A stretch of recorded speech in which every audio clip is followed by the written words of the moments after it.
শুভ সকাল আমার সকল ফেসবুক বন্ধুদের। একটা নতুন খবর নিয়ে এসেছি, দুঃখজনক, অবশ্যই অবশ্যই অনেক দুঃখজনক। তো কালকে যেহেতু লালন মেলা আসাননগর ভীমপুর ছিল, তো ওখান থেকে দুটো ভাই বাড়িতে আসছিল। তো একটা বাড়ি ভাজনঘাট, একটা বাড়ি তারকনগর শোনা গেছে। তো ভাইটার নাম অপূর্ব ঘোষ। তো সে আমাদের মাঝে যেহেতু আজকে মানে এখন নেই, আগে ছিল। তো খুবই দুঃখজনক ভিডিও।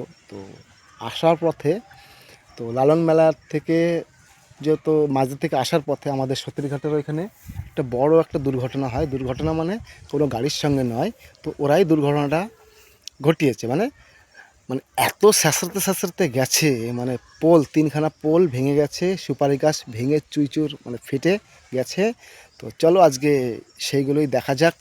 ভাইটা তো কী করে মরেছে, তো মরার কারণ হচ্ছে একটাই, মদ্যপান করে যেহেতু গাড়ি চালাচ্ছিল, তো সেই কারণেই সে মারা গেছে। তো তো অবশ্যই কখনোই কেউ মদ খেয়ে গাড়ি চালাবে না ভাই।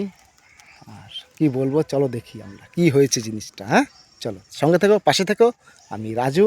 তো নতুন ভিডিও তোমাদের কাছে আপলোড করছি, আর বেশি বেশি শেয়ার করো যাতে কেউ মদ খেয়ে না গাড়ি চালায়। ঠিক আছে বন্ধুরা, চলো সঙ্গে থাকো।